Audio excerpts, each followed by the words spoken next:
She was part Irish, a lot of fun, but at the same time, I wouldn't want to have been on the wrong side of Yootha.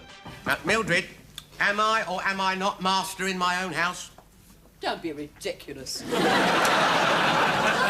Hello, dear. Come on in. Yootha loved playing the role of Mildred. It was fantastically well written, and it was a great fun role to play.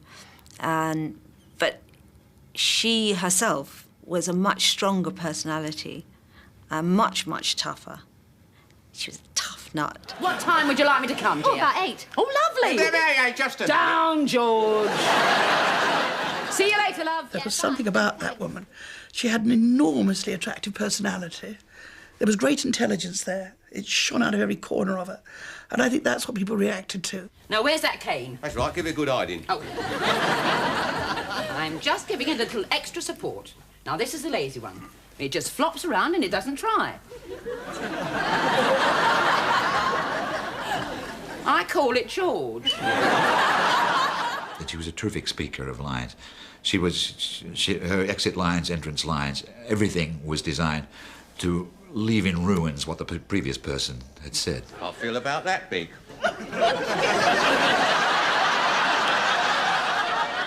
I'm not giving you an argument, George. I think that Mildred was a complete representation of the 70s. You know, new sexual freedom. Women could say what they wanted, and they came into a class of their own. They could be attractive. Battle axes had, you know, Lyle stockings and sensible shoes and funny hats. And there was Yootha Joyce, and she was very sexy.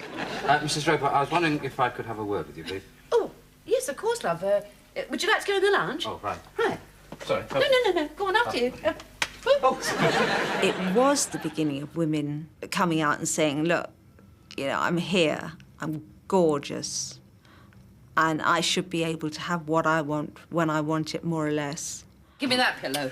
I'll tell you what, they're not going to have a very comfortable night in this single bed. Well, they're not going to sleep here, George. No, they're sleeping in our bedroom. What for? Well, because I'm not having a sneering at this one. Well, where are we supposed to... Oh, no. Yes, George. No. I mean, we'll be squashed up against each other. Yes, George. The whole joke of the situation was that she was sexy, but her sexual powers were utterly frustrated by the accident of being married to this wimp. He wasn't as bright as she was. He wasn't as energetic as she was. He wasn't as good-looking as she was. And to crowd it all, he couldn't even get it up. I mean, what could you ask? Poor woman. How about an early night? No, Mildred, I'm a bit tired. The whole intensity is born out of no sex. She's not getting it. So she just more or less do anything to get it off. But he's not going to... That's the one little hold he has over her, innit? Well, I don't like her coming in our bedroom, Mildred. Why not? Well, I mean, I might have been in the mood to, you know, you and me. Well, I couldn't, could I, with the dog on the bed? I'll take her straight down. Yeah. This battle axe, who was demanding, in a way, I knew she'd never get it from him. I mean, you just knew that nothing amazingly physical was ever going to happen with him. She wanted to love him as a man, as somebody who was a great passion of her life. But I think she probably ended up loving him like she would love a child in the end, and she couldn't have possibly left him. And it was an era as well that people just stuck in there. Oh, there it is. George, how would you fancy me coming to bed in that? What, a golf cart? The see-through nightie, George, on the other page. Oh, that, yeah. Well, what do you want one of them for? God knows.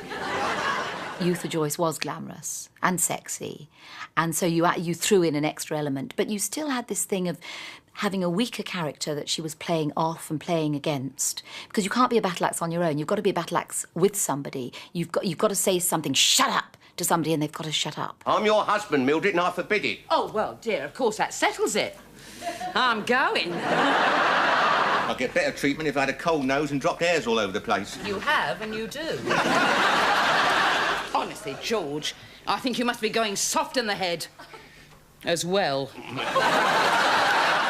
Mildred literally missed out some of the riches of a good relationship, and was wistful. You catch a wistful look in her eye, what things might have been. Yootha wasn't unlike that too. There's always a vulnerability about battle axes, because without it, they're impossible. They've all got their soft underbellies. Yootha Joyce certainly displayed it. She was a hungry person. She was deprived. Well, George? Well, what? I went to the beauty parlour this afternoon. Oh, yeah? Shut, were they? The thing about Yootha, she did like to give the impression that she was totally self-contained and could look after herself and everything. But over the years, I gradually realised that that wasn't strictly true. I mean, when have you ever given me anything? Paid me any little attentions? I mean, a woman likes to be reminded occasionally that she is a woman. Well, yeah. Well, you're a woman, Mildred. Oh. It seemed to me that she cared less and less about her inner self, as it were. She wouldn't eat a great deal.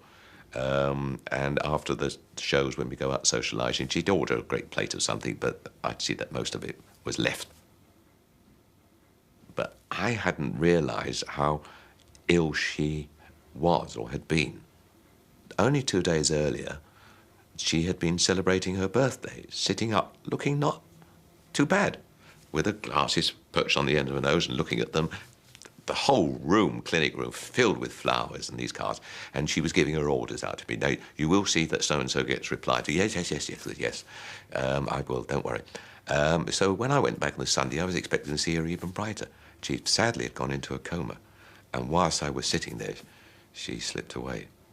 I was very sad for Yootha Joyce. A, she died much too young, but B, she had more talent in her little finger than half the people around her, and she was never given the chance to develop as she should.